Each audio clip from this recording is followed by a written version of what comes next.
Welcome back guys, part 4 force and pressure. ठीक है, then यहाँ पर क्या है, कल तक हम कहाँ पहुँच चुके थे, फ्रिक्शन पर पहुँच चुके थे। ठीक है, अब फ्रिक्शन को स्टार्ट हम करते हैं। तो फ्रिक्शन के बारे में मैंने थोड़ा सा आपको बताया था कि फ्रिक्शन मीन्स क्या होता है। ये घर्षण बल होता है, मीन्स जैसे घिसने टाइप से ये बल निकलता है जब हम किसी दो चीज़ों को रगड़ते हैं आपस में। जैसे for example paddling of a bicycle. ठीक है, जैसे हम बाइसिकल की पैडलिंग जब तक करते रहते हैं हमारी बाइसिकल चलती रहती है, और यदि हम पैडलिंग करना छोड़ देते हैं तो जो उसकी स्पीड है वो कंटिन्यूसली डिक्रीज होती रहती है। हल्की हल्की उसकी स्पीड डिक्रीज होती रहती है, क्योंकि उसको वो फोर्स नहीं मिल पाता, वो फोर्स हम उससे हटा लेते हैं। ठीक है, इससे पहले हमने कुछ कॉन्टैक्ट फोर्स के बारे में देखा। तो कॉन्टैक्ट फोर्स क्या होता था, कॉन्टैक्ट फोर्स को अप्लाई करने के लिए हमें उस ऑब्जेक्ट के कॉन्टैक्ट में जाना पड़ता था, और कॉन्टैक्ट में या तो हम जाएं या फिर हम किसी चीज को कॉन्टैक्ट में ले जाएं। जैसे pieces of would, pieces of rock. ठीक है, मतलब हमारी लकड़ी का टुकड़ा या फिर रस्सी के टुकड़े से हम उसको क्या करते थे, पुश करने की कोशिश करते थे। ठीक है, मतलब ऐसा फोर्स जिसे अप्लाई करने के लिए हमें उस ऑब्जेक्ट को टच करना पड़े, वो क्या कहलाता है, हमारा कॉन्टैक्ट फोर्स कहलाता है। ठीक उसी तरह अब यहाँ पे हमारी बात आती है फ्रिक्शन की। तो फ्रिक्शन क्या होता है, जब तक हम किसी चीज को फ्रिक्शन फोर्स देते रहते हैं तब तक वो क्या होती है, चलती रहती है। देन हम उसको यदि फ्रिक्शन जो हमारा फोर्स है वो देना बंद कर दे तो वो क्या होती है, ऑटोमेटिक स्लो होती रहती है। देन एक ऐसा पॉइंट आता है, एक ऐसा पॉइंट आता है जहां पर वो रुक जाती है। यहां पर दो तीन एग्जाम्पल थे। पहला था कि जब हम एक बॉल को फेंकेंगे तो वो क्या है, वापस नीचे आएगी। देन सेकंड एग्जाम्पल इसका था, when we stop paddling a bicycle it gradually slow down and finally comes to a stop. Mean जब हम किसी बाइसिकल को पैडलिंग करना स्टॉप कर देंगे, रोक देंगे, तो वो क्या होगा, कंटिन्यूअस उसकी स्पीड डिक्रीज होती जाएगी और एक पॉइंट पर आकर उसकी जो स्पीड है वो क्या होगी, बिल्कुल खत्म हो जाएगी और हमारी साइकिल रुक जाएगी। तो in all this situation no force appears to be acting on the object at the speed gradually decreases, they come to rest after some time. मतलब जब इन सभी सिचुएशन में क्या होता है, जो यदि कोई भी फोर्स हमारा उस ऑब्जेक्ट के ऊपर वर्क ना करता हो तो वो क्या होगा, एक टाइम आने पर वो क्या हो जाएगा, अपने आप रुक जाएंगी। What cause a change in their state of motion? Could some forces be acting on them? Can you guess the direction in which the force must be acting in each cases? The force responsible for changing the state of motion of object in all these example is the force of friction. अब ये हमसे बोल रहा है कि the force responsible for changing the state of motion of the object in all that conditions. अब इन सभी condition में जो ऑब्जेक्ट है उसकी स्टेट ऑफ मोशन में जो परिवर्तन है, ठीक है, जो परिवर्तन है वो जिस फोर्स के द्वारा किया जा रहा है वो क्या कह रहा है, हमारा फोर्स ऑफ फ्रिक्शन कह रहा है। और ये सब क्या है, फोर्स ऑफ फ्रिक्शन का एग्जाम्पल्स है। ठीक है, it is the force of friction between the surface of the ball and the ground that brings the moving ball to rest. Similarly, friction between water and the wood bring it to a stop once you stop rowing. मैंने आपसे कल ये कहा था कि यदि हम किसी दीवार पर धक्का लगाएं, किसी दीवार पर यदि हम सेल्फ फोर्स लगाएं तो क्या वो दीवार एक जगह से दूसरी जगह जाएगी, वो नहीं जाएगी। ठीक है, क्यों, वो क्या उसकी रेस्ट पोजीशन पे है, उसको मूव हम नहीं करा सकते।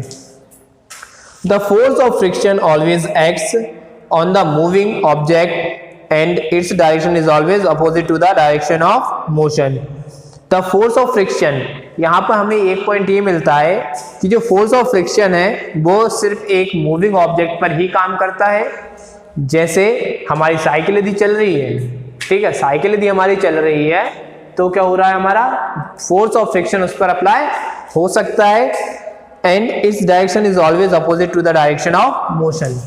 उसकी जो डायरेक्शन है वो क्या है, अपोजिट रहेगी मोशन की डायरेक्शन। मतलब जिस डायरेक्शन में हमारा ऑब्जेक्ट मूव हो रहा है, मोशन कर रहा है, उसके जस्ट अपोजिट उसकी डायरेक्शन रहेगी, किसकी, फ्रिक्शन की। Since the force of friction arises due to the contact between surface, it is also an example of an contact forces. You will learn more about this force in chapter number 12. अब chapter number 12 में हम friction के बारे में पूरे तरीके से पढ़ेंगे, क्योंकि चैप्टर नंबर 12 हमारा क्या है, फ्रिक्शन का ही चैप्टर है। अब नेक्स्ट यहाँ पे आता है हमारा नॉन कॉन्टैक्ट फोर्सेस। चलिए, कॉन्टैक्ट फोर्सेस तो हमारे वो हो गए थे जिसमें हमें कनेक्ट करना पड़ रहा था, सी से कॉन्टैक्ट में आना पड़ रहा था, उसके बाद हम उस पर फोर्स अप्लाई कर पा रहे थे। तो नॉन कॉन्टैक्ट फोर्सेस क्या होंगे? Does the magnet on a roller being to move when the other magnet is dropped near it. जैसे फॉर एग्जांपल थोड़ा याद देखो, suppose it is a magnet A and it is a magnet B.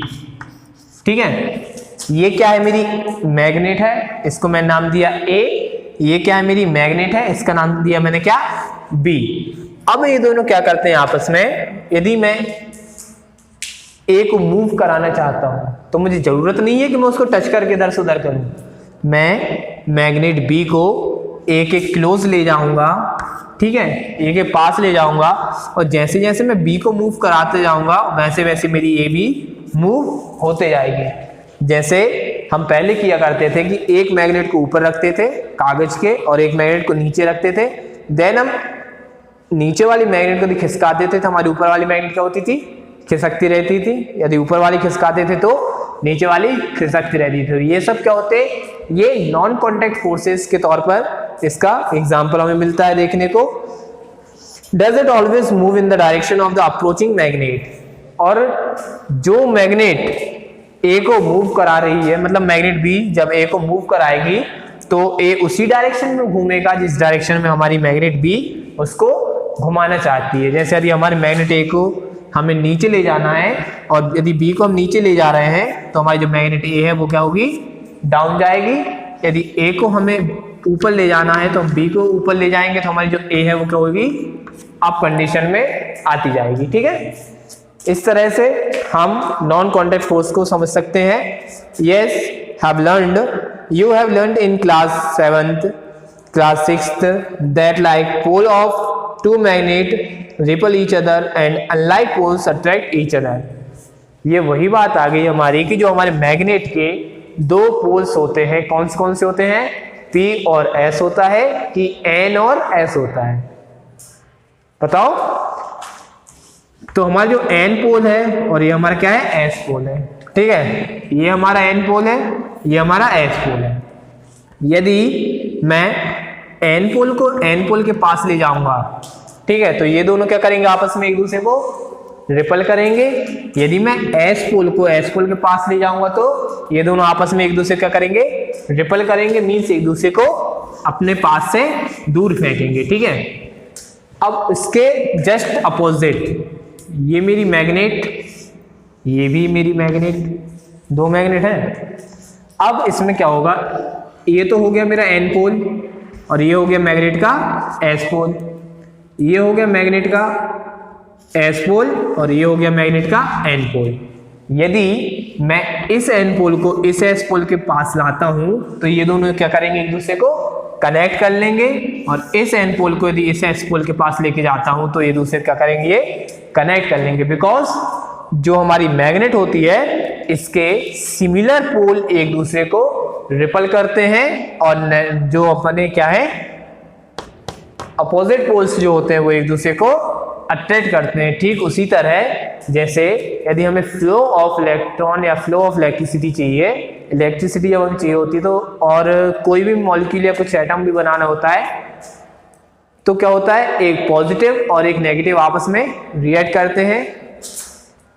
यदि plus को cancel करना है तो मुझे माइनस की जरूरत पड़ेगी। ठीक है, प्लस और माइनस ही आपस में रिएक्ट करते हैं, ना कि प्लस प्लस। कोई भी चीज जब फॉर्म होती है उसमें पॉजिटिव चार्ज और नेगेटिव चार्ज का होना जरूरी होता है। जब हमारी इलेक्ट्रिसिटी का फ्लो होगी वो डायरेक्ट फेस से तो फ्लो नहीं होती ना, जैसे फेस आता है उससे हमारी इलेक्ट्रिसिटी फ्लो नहीं होती, उसको क्या चाहिए, कुछ इलेक्ट्रॉन्स भी चाहिए। ठीक है, इलेक्ट्रॉन प्रोटॉन ये सब आपका क्या है, एक नेगेटिव एक पॉजिटिव कॉम्बिनेशन होता है। इलेक्ट्रॉन और इलेक्ट्रॉन हमेशा आपका नेगेटिव जो चार्ज होता है उसी तरह आपकी जो मैग्नेट है वो यही बताती है कि कोई भी सिमिलर चीज एक दूसरे को कभी अट्रैक्ट नहीं करती। यदि अट्रैक्शन चाहिए तो हमें उसके जस्ट अपोजिट चीज लाके उसके सामने रखनी पड़ती है। जैसे यदि n पोल का अट्रैक्ट करना है तो n to s अट्रैक्ट होगा, n to n कभी अट्रैक्ट नहीं होगा। ठीक है।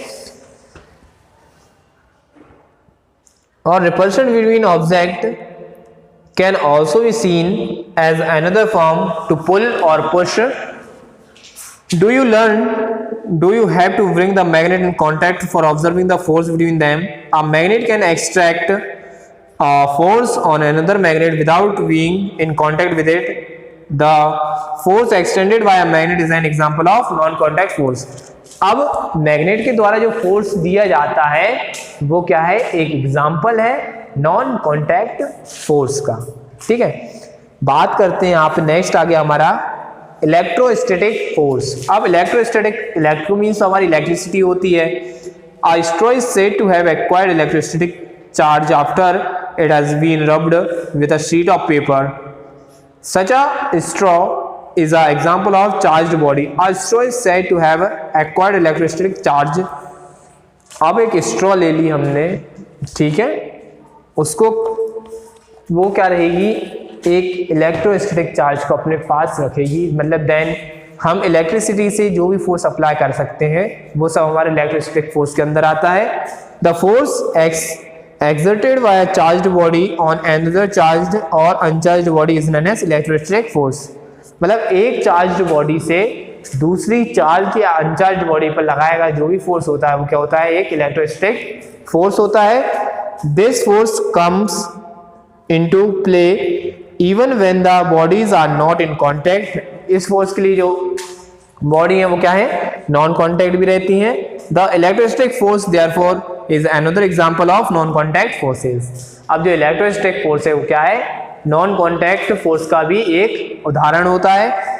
बात करते हैं ग्रेविटेशनल फोर्स की, और इलेक्ट्रोस्टैटिक फोर्स जो है वो चैप्टर नंबर 15 में इसका क्लियर सॉल्यूशन हमें मिलेगा। देन नेक्स्ट टॉपिक हम यहाँ पे उठाते हैं हमारा ग्रेविटेशनल फोर्स। अब ग्रेविटेशनल फोर्स क्या होता है ये तो सबको आपको पता ही होगा। ग्रेविटी में जो फोर्स पाया जाता है वो क्या कहलाता है, एक ग्रेविटेशनल फोर्स कहलाता है। हमारे पैर अर्थ पर चिपके हुए रहते हैं हमेशा, या फिर हम किसी भी चीज को ऊपर फेंकते हैं तो वो नीचे आती है। क्यों आती है, क्योंकि उनका जो फोर्स होता है, ग्रेविटेशन फोर्स होता है, वो उसको अट्रैक्ट करता, अपने पास खींच लेता है। ठीक है। एट अ डिस्टेंस इसकी एक लिमिट होती है, उस लिमिट से ऊपर यदि वो चीज जाती है तो वो वापस कभी नहीं आ पाती। You have that a coin or a pen falls to the ground when it slips off your hand. Leaf the fruits also fall to the ground when they get detached from the plant। अच्छा मुझे एक बात ये बताओ, यदि force gravitational force नहीं होता और ग्रेविटेशनल फोर्स का एग्जांपल्स क्या है, आप इसके क्या एग्जांपल निकालोगे? आप यदि ये चौक है, यदि मैं इसको छोड़ दूंगा तो अब भी ये जमीन पर गिरेगी, क्योंकि जो हमारी ग्रेविटी का जो फोर्स है वो दूसरी चीज़ों को अपने और अट्रैक्ट कर लेती है। जिस तरह यदि हम किसी भी चीज़ को ऊपर फेंकते हैं तो वो वापस ज़मीन पर ही आती है, वो ऊपर नहीं जाती। और कुछ ऐसा भी होता है कि जब इसकी एक लिमिट होती है, हम उस लिमिट से ऊपर यदि इसको फेंक देते हैं किसी चीज़ को तो वो वापस नहीं आ पाती। जैसे कोई बोलते हैं ना कि भाई यदि स्पेस में आप छूट जाओ तो आप वापस नहीं आ सकते, स्पेस में यदि आप रह जाओ तो आप वापस नहीं आ पाते, क्योंकि वहां पर अर्थ का जो ग्रेविटेशनल फोर्स है वो उतना मतलब आपके ऊपर अप्लाई नहीं हो पाएगा और आप मतलब उसकी रेंज से बाहर हो जाओगे। ऑब्जेक्ट और things falls towards the earth because it push them. This force is called the force of gravity. जो फोर्स ऑफ ग्रेविटी होता है वही क्या होता है, ग्रेविटेशनल फोर्स होता है। देन नेक्स्ट पार्ट हमारा रहेगा जो होगा pressure. So thank you very much. Keep watching, keep learning.